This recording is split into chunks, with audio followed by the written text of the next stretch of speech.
வணக்க நண்பர்களே, welcome to terrace out. இன்றைக்கி நம்ம இந்த வீடியோவில் எதை பற்றி பார்க்க போகிறோம் பார்த்தீங்கன்னா, பிளேஸ்மெண்ட் கொஸ்டின்ஸில் ஜாவாவில் டெக்னிக்கல் இன்டர்வியூவில் உங்களுக்கு எப்படி கொஸ்டின்ஸ் கேட்கலாம் அப்படின்ட்டு பார்க்க போகிறோம். இப்போ what is the memory representation of scanner class? இப்போ ஸ்கேனர் கிளாஸ் நிறையா பேருக்கு தெரியாதவங்களுக்கு நான் சொல்கிறேன். ஸ்கேனர் கிளாஸ் வந்து உங்களுக்கு ரன் டைமில் வேல்யூ வாங்குறதுக்கு இந்த ஸ்கேனர் கிளாஸை தான் நம்ம வந்து யூஸ் பண்ணுவோம். ரன் டைமில் வேல்யூஸை கெட் பண்ணுறதுக்கு தான் நம்ம இந்த ஸ்கேனர் கிளாஸை யூஸ் பண்ணுறோம். சரிங்களா? இப்போ இந்த ஸ்கேனர் கிளாஸு என்ன கேட்குறாங்கன்னா, மெமரி ரெப்ரசன்டேஷன் ஸ்கேனர் கிளாஸில் எப்படி இருக்கும் அப்படின்ட்டு கேட்குறாங்க. அதுக்கு முன்னாடி நம்ம சில விஷயம் தெரிஞ்சிருவோம். அதாவது ஸ்கேனர் கிளாஸ் எப்போ வந்தது அப்படி பார்த்தீங்கன்னா, ஜாவா 5ல் தான் வந்தது. நம்ம வந்து போன வீடியோ பார்த்தவங்களுக்குலாம் தெரியும். நம்ம வந்து ஜாவா 1.0 ஜாவா 1.1 அந்தமாதிரி சொல்லிட்டு இருந்தோம்.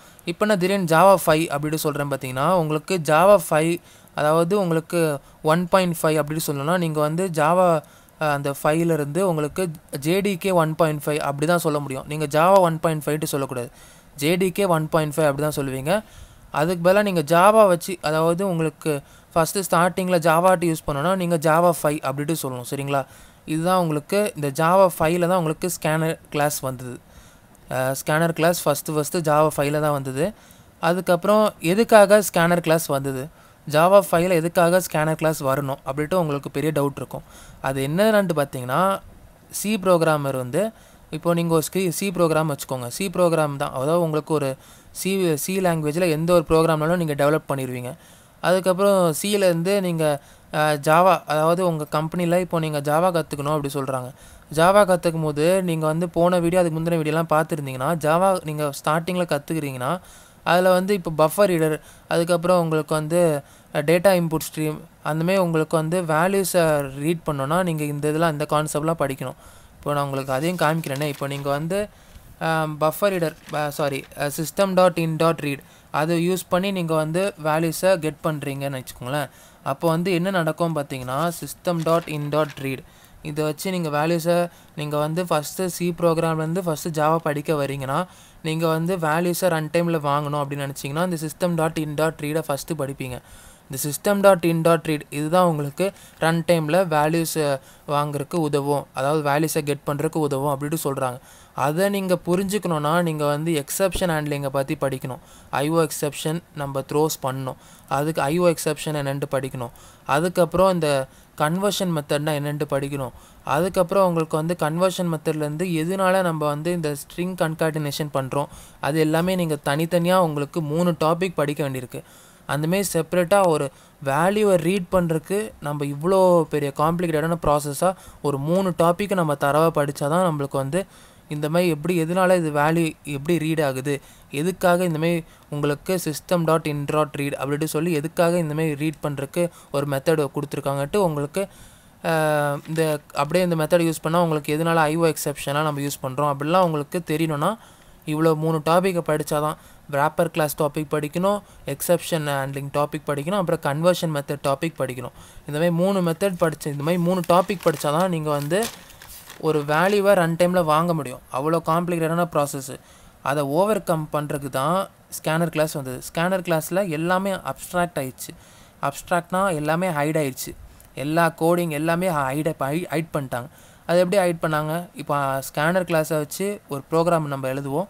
அந்த ப்ரோக்ராம் மூலமாக எப்படி ஹைட் பண்ணாங்க எல்லாமே சொல்கிறேன். import java.util.scanner இதுதான் உங்களுக்கு இம்போர்ட் ஸ்டேட்மெண்ட்டு. கிளாஸ் நேம் எழுதுவீங்க, கிளாஸோட signature, public static void main, string args அப்படி சொல்லி எழுதுவீங்க.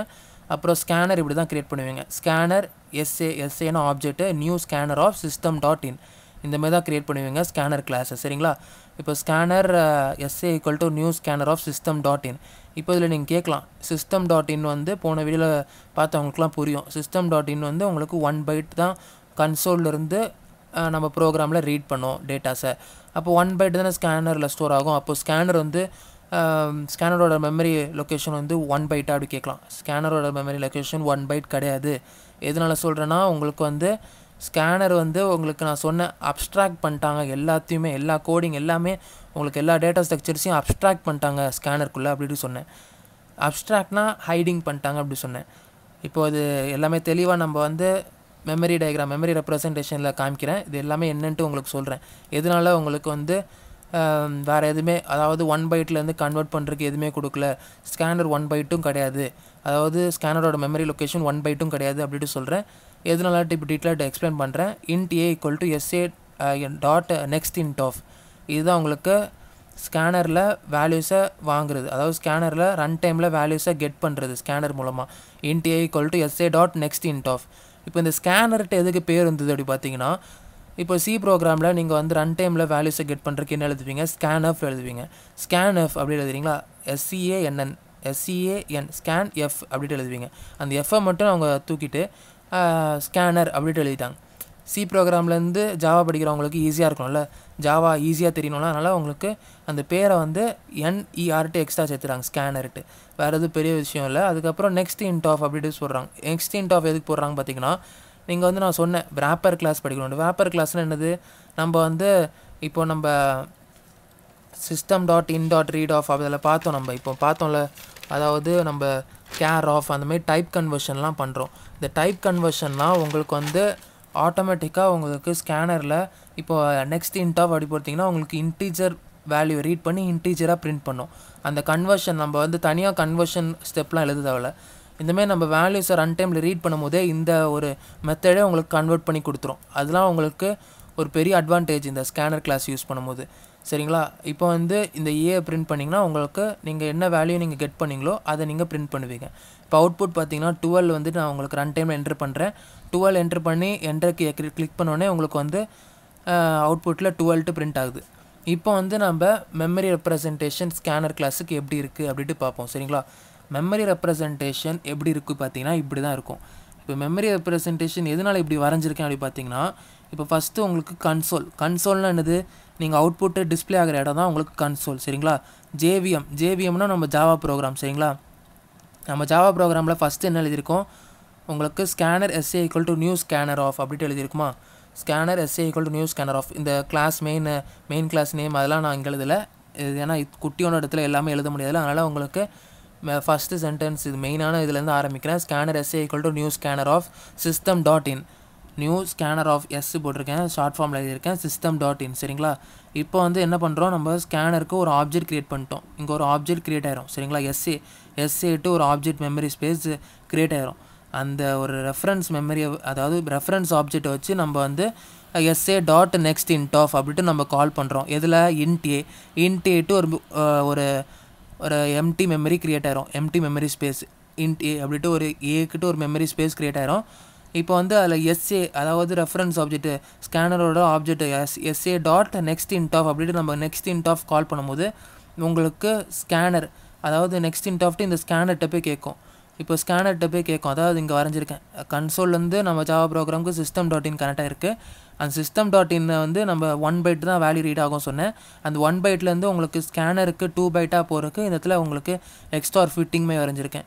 அதனால் இந்த SA dot next int of நீங்கள் சொன்ன உடனே ஸ்கேனர்கிட்ட போய் கேட்கும், ஏதாவது வேல்யூஸ் இருக்கா ஒன்ட்டு அப்படின்ட்டு கேட்கும். ஸ்கேனர் வந்து என்கிட்ட எதுவுமே இல்லை அப்படின்ட்டு சொல்லிட்டு system.in மூலமாக உங்களுக்கு இங்கே வந்து அந்த ஆரோ மார்க் அந்த பிளிங்க் ஆகும், உங்களுக்கு பிளிங்க் ஆகும்ல, நம்ம வேல்யூஸை என்ட்ரு பண்ண சொல்லி பிளிங்க் ஆகிட்டே இருக்கும். அந்தமாதிரி பிளிங்க் ஆகும்போது நீங்கள் 10ட்டு நீங்கள் வந்து கொடுத்த உடனே system.in வந்து உங்களுக்கு ஃபஸ்ட்டு 1 எடுத்துக்கும், அதுக்கப்புறம் 2 எடுத்துக்கும், 1 பைட், அதாவது ஃபஸ்ட்டு 1 வந்து, அதாவது 10 வந்து 10 இருக்கா, அந்த 1 ஃபஸ்ட்டு எடுக்கும், அது 1 பைட்டாக ஸ்கேனர்கிட்ட கொடுக்கும், ஸ்கேனர் வச்சுக்கும். அதுக்கப்புறம் அடுத்தது 10 வந்து இன்னொரு பைட்டாக கொடுக்கும், 0 வந்து அடுத்த பைட்டாக்கும், 10 டோட்டலாக வந்துருமா. அந்த டோட்டலாக வர்றது வந்து இங்கே ஸ்ட்ரிங் ரெப்ரசன்டேஷனில் தான் உங்களுக்கு ஸ்கேனர்கிட்ட வந்து சேரும். ஸ்கேனர் வந்து ஸ்ட்ரிங் ரெப்ரசன்டேஷனாக இருக்கிறத அது நம்பராக மாற்றுறது யார், அதாவது உங்களுக்கு அதாவது கன்வர்ஷன் மெத்தட் அப்படி சொன்னேன், அதாவது ஸ்ட்ரிங்கில் இருந்து இன்ட் ஆக்கணும். அது யார் பண்ணுறா பார்த்தீங்கன்னா, நம்மளுக்கு ரீட் பண்ணும்போதே நெக்ஸ்ட் int ஆஃப் அப்படின்ட்டு நம்ம இங்கே கொடுத்தோம்ல, அந்த நெக்ஸ்ட் int ஆஃப் வந்து உங்களுக்கு அந்த ஸ்ட்ரிங்கை வந்து இன்டீஜராக ஆக்கி அதை வந்து ஏல ஸ்டோர் பண்ணுது. அதுக்கப்புறம் உங்களுக்கு ஸ்டோர் பண்ண உடனே அந்த 10 வந்து உங்களுக்கு ஸ்கேனர்லேருந்து, அதாவது அந்த ஸ்கேனரோட ஆப்ஜெக்ட் அதாவது SAலேருந்து உங்களுக்கு ரிமூவ் ஆயிரும், அந்த 10ஓட அந்த ஸ்ட்ரிங்கோ வேல்யூ 10. அதுக்கப்புறம் அடுத்த வாட்டி உங்களுக்கு int b equal to SA dot next int of அப்படி கால் பண்ணிங்கன்னா உடனே திருப்பி அந்த int b equal to SA dot next int of திருப்பி கால் பண்ணியிருந்தீங்கன்னா, திருப்பி இன்னொரு வேல்யூ நீங்கள் ரன் டைமில் கெட் பண்ணணும் அப்படின்னு நினச்சிங்கன்னா திருப்பியும் அது வந்து ஸ்கேனர்கிட்ட கேட்கும். ஸ்கேனர் வந்து தான் உங்களுக்கு அந்த 10 தான் அந்த int ஏக்கு கொடுத்துட்டு அந்த 10 ரிமூவ் பண்ணிருச்சுல, ஸ்கேனர் என்கிட்ட எந்த வேல்யூவும் இல்லை அப்படி சொல்லிட்டு அந்த வேல்யூ என்ன அது அதாவது வேல்யூ இல்லை அப்படி சொல்லிட்டு நீங்கள் சிஸ்டம் டாட் இன்ல மூலமாக அது வந்து கன்சோல்ட்டை உங்களுக்கு பிளிங்க் பண்ணும், ஏதாவது வேல்யூ என்ட்ரு பண்ணுங்க அப்படின்ட்டு. நம்ம உடனே ஒரு வேல்யூ என்ட்ரு பண்ணோன்னே அந்த வேல்யூ வந்து உங்களுக்கு திருப்பியும் அந்த ஸ்கேனர் ஆப்ஜெக்ட் எஸ்ஏக்கு போயிட்டு அது வந்து நம்ம இன்டீஜர், அதாவது நெக்ஸ்ட் இன்ட் ஆஃப் அப்படி கொடுத்தோன்னா நம்மளுக்கு இன்டீஜராக மாறி உங்களுக்கு வந்து அந்த இப்போ இன்ட்டு பியில் வந்து ஒரு 22 கொடுக்குறோன்னா 22 உங்களுக்கு போய் சேர்ந்துட்டு அதுக்கப்புறம் உங்களுக்கு வந்து ஸ்கேனரில் அந்த எஸ்ஏலேருந்து அந்த 22 அது வந்து ரிமூவ் ஆயிரும். இந்த மாதிரி தான் உங்களுக்கு ப்ராசஸ் நடக்குது. அந்த ஸ்கேனர் கிளாஸை பொறுத்த வரைக்கும், ஸ்கேனரோட மெமரி ரெப்ரசன்டேஷன் பொறுத்த வரைக்கும் இந்த மாதிரி தான் நடக்குது. இப்போ நான் சொல்லியிருந்தேன் ஸ்கேனர் வந்து எல்லாத்தையும் அப்ஸ்ட்ராக்ட் பண்ணியிருக்காங்க. ஸ்கேனர் கிளாஸை பொறுத்த வரைக்கும் எல்லா இன்டர்னல் டேட்டா ஸ்ட்ரக்சர்ஸையும் அப்ஸ்ட்ராக்ட் பண்ணியிருக்காங்க. அப்படின்னா என்னென்னு பார்த்தீங்கன்னா ஹைட் பண்ணியிருக்காங்க அப்படின்னு அர்த்தம். என்ன ஹைட் பண்ணியிருக்காங்க? இப்போ இதில் பார்த்தீங்கன்னா உங்களுக்கு சிஸ்டம் டாட் இன் அது வந்து 1 பைட்டாக வருது. அந்த 1 பைட்லேருந்து 2 பைட்டாக ஆக்குறது யார்? அது யாருன்னு தெரியல. ஸ்கேனர் தான் உங்களுக்கு அப்படியே 2 பைட்டாக ஆக்கி உங்களுக்கு ஸ்கேனரு உங்களுக்கு அதோட ஆப்ஜெக்ட்டில் ஸ்டோர் பண்ணி வச்சுக்கிறது. இதே இது நீங்கள் பஃபர் ரீடரை பார்த்தீங்கன்னா உங்களுக்கு இன்புட் ஸ்ட்ரீம் ரீடர் அதுதான் உங்களுக்கு 1 பைட்லேருந்து 2 பைட் ஆக்கி அது பஃபர் ரீடர்கிட்ட கொடுக்கும். அந்தமாதிரி ஸ்கேனருக்கு எந்த ஒரு எக்ஸ்ட்ரா ஒரு ஏதோ எக்ஸ்ட்ரா ஒரு மெத்தட், எக்ஸ்ட்ரா ஒரு கிளாஸ் எதுவுமே யூஸ் பண்ணல. அப்போ வந்து உங்களுக்கு ஸ்கேனர் இந்த இடத்துல உங்களுக்கு ஏதோ இன்டர்னல் டேட்டா ஸ்ட்ரக்சர்ஸை ஹைட் பண்ணியிருக்காங்க ஸ்கேனர் கிளாஸில். அதேமாதிரி உங்களுக்கு இந்த நெக்ஸ்ட் இன்ட் ஆஃப் அப்படின்ட்டு பார்த்தீங்கன்னா இந்த வேல்யூ நம்ம கால் பண்ணுறோம், SA dot next int of அப்படின்ட்டு கால் பண்ணுறோம். இதே இது நீங்கள் வந்து பஃபர் ரீடர்லாம் பார்த்தீங்கன்னா பஃபர் ரீடர் அந்த ஆப்ஜெக்ட்டு டாட் அதுக்கப்புறம் உங்களுக்கு ரீட் லைன் ஆஃப் அப்படின்ட்டு கால் பண்ணுவீங்க. அதில் வந்து உங்களுக்கு எந்த ஒரு இன்பில்ட் கன்வர்ஷனும் நடக்காது. நம்ம தான் இன்டீஜர் டாட் ஃபேஸ் இன்ட் ஆஃப்ட்டு கன்வர்ஷன் மெத்தடை அதை யூஸ் பண்ணி நம்ம இன்டீஜராக, அதாவது இன்டீஜராக நம்மளுக்கு வேணும்னா integer dot parse int of அப்படி சொல்லி நம்ம கன்வர்ஷன் மெத்தட்குள்ளே தான் அந்த buffer reader object dot read line of அப்படின்ட்டு கொடுப்போம். நல்லா இமேஜின் பண்ணிக்கோங்க. ஏன்னா உங்களுக்கு நீங்கள் இதுக்கு முன்னாடி வீடியோ, அதாவது ஒரு 2 வீடியோக்கு முன்னாடி நீங்கள் பார்த்தீங்கன்னா உங்களுக்கு நான் சொல்கிறது புரியும். அதனால் நீங்கள் பார்க்கலன்னா இந்த வீடியோ டிஸ்கிரிப்ஷனில் உங்களுக்கு இந்த பிளேஸ்மெண்ட் சீரீஸோட பிளேலிஸ்ட்குள்ள லிங்க் கொடுக்குறேன். அந்த லிங்க்கை கிளிக் பண்ணி இதுக்கு முன்னாடி வீடியோலாம் பார்த்துருங்க. அப்போ தான் நான் சொல்கிறதுலாம் புரியும். அப்போ தான் நான் சொல்கிறதுலாம் அப்படியே இமேஜின் பண்ணி பார்க்க முடியும் நீங்கள். சரிங்களா? இப்போ வந்து நம்ம பஃபர் ரீடரில் நம்ம integer dot parse int of அப்படி சொல்லி நம்ம கன்வர்ஷன் மெத்தட்லாம் யூஸ் பண்ணுறோம். ஆனால் இங்கே அந்தமாதிரி எந்த மெத்தடும் யூஸ் பண்ணல. அதுக்கு தான் நம்ம வந்து நெக்ஸ்ட் இன்ட் ஆஃப் அப்படி சொல்லும் போது நம்ம இந்த நெக்ஸ்ட் இன்ட் ஆஃப் சொல்கிறோம்ல, அந்த நெக்ஸ்ட் இன்ட் ஆஃப் சொல்லும் போதே நம்மளுக்கு வந்து இன்டீஜராக நம்ம எந்த ஒரு, அதாவது ஸ்ட்ரிங்காக வருது ஸ்கேனர் கிளாஸ் எஸ்ஏக்கு, அந்த ஸ்ட்ரிங்கை வந்து இன்டீஜராக மாற்றணுன்ட்டு நம்ம வந்து பஃபர் ரீடர்லாம் ரீட் லைன் ஆஃப் அப்படி சொன்னோம். இதில் நெக்ஸ்ட் இன்ட் ஆஃப் அப்படி சொல்கிறோன்னா நெக்ஸ்ட் இன்ட் ஆஃப் எதனால இந்த ஸ்கேனர் கிளாஸில் சொல்கிறோன்னா அது வந்து இன்டீஜராக நம்ம கன்வெர்ட் பண்ணி ஏல ஸ்டோர் பண்ணுங்கள் அப்படின்னு நம்ம இன்பில்ட்டாக நம்ம ப்ரோக்ராம் வந்து நம்ம அந்த மெமரி லொக்கேஷனில் ஸ்டோர் பண்ணுறது எல்லாமே அந்த நம்மளோட மெத்தட், அதாவது ஸ்கேனர் கிளாஸ் கீழே இருக்கிற மெத்தட் தான் இதெல்லாம். இன்றைக்கி நெக்ஸ்ட் இன்ட் ஆஃப் அதெல்லாம் அதுமாரி அந்த மெத்தடுக்குள்ளே உங்களுக்கு நடக்கிற இன்டர்னல் டேட்டா ஸ்ட்ரக்சர்ஸ்லாம் இது தான். இப்போ இதில் தான் உங்களுக்கு இந்த ஸ்கேனர் கிளாஸை பொறுத்த வரைக்கும் உங்களுக்கு சொல்லணும்னு நினச்சேன். இந்த வீடியோ உங்களுக்கு கண்டிப்பாக யூஸ்ஃபுல்லாக இருந்திருக்கும் நம்புகிறேன். இந்தமாதிரி யூஸ்ஃபுல்லான வீடியோஸை நீங்கள் மிஸ் பண்ணாமல் பார்க்குறதுக்கு நம்ம சேனலை சப்ஸ்கிரைப் பண்ணி வச்சுக்கோங்க. இந்தமாதிரி இன்னொரு வீடியோவில் நம்ம சந்திப்போம். நன்றி.